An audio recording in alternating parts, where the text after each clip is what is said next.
നമസ്കാരം. ഇന്ത്യയിലെ ആദ്യ സാഹിത്യ നഗരമായി കോഴിക്കോട് അറിയപ്പെടും. സാഹിത്യ നഗരമായി കോഴിക്കോടിനെ യുനെസ്കോ തിരഞ്ഞെടുത്തതിന്റെ പ്രഖ്യാപനം തദ്ദേശ സ്വയംഭരണ മന്ത്രി എം.പി. രാജേഷ് കോഴിക്കോട് കുണ്ടംകുളം ജൂബിലി ഹാളിൽ നടന്ന ചടങ്ങിൽ നിർവഹിച്ചു. കേരളത്തിനും രാജ്യത്തിനും അഭിമാനിക്കാവുന്ന നേട്ടമാണ് കോഴിക്കോടിന് ലഭിച്ചതെന്ന് അദ്ദേഹം പറഞ്ഞു. ചടങ്ങിന്റെ ഭാഗമായി കോർപ്പറേഷന്റെ വജ്ര ജൂബിലി പുരസ്കാരം എഴുത്തുകാരൻ എം.ടി. വാസുദേവൻ നായർക്ക് അദ്ദേഹത്തിന്റെ വീട്ടിലെത്തി മന്ത്രി എം.പി. രാജേഷ് പുരസ്കാരം സമർപ്പിച്ചു.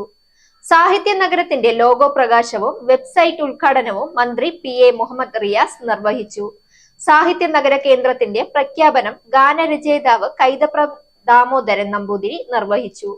മേയർ ഡോക്ടർ ബീന ഫിലിപ്പ് അധ്യക്ഷത വഹിച്ചു. തോട്ടത്തിൽ രവീന്ദ്രൻ എം.എൽ.എ, കവി P K. Gopi, Purushan Kadalundi, T V. Balan, M. Pradeep Kumar, Krishnakumari, Jayashree, Reneesha, Ajith Kaliyath എന്നിവർ പ്രസംഗിച്ചു. Deputy mayor C P. Musafar Ahammed സ്വാഗതവും നഗരസഭാ സെക്രട്ടറി കെ.യു. ബിനി നന്ദിയും പറഞ്ഞു. Sag news, Thiruvananthapuram. നേരിന്റെ വാർത്തകൾ നിങ്ങളുടെ വിരൽത്തുമ്പിലെത്താനായി സാഗ് ന്യൂസ് ചാനൽ സബ്സ്ക്രൈബ് ചെയ്തും ഷെയർ ചെയ്തും ഒരു ശരിയായ മാധ്യമ നിലപാടിന് പോകാൻ ഞങ്ങൾ നിങ്ങളെ ക്ഷണിക്കുന്നു.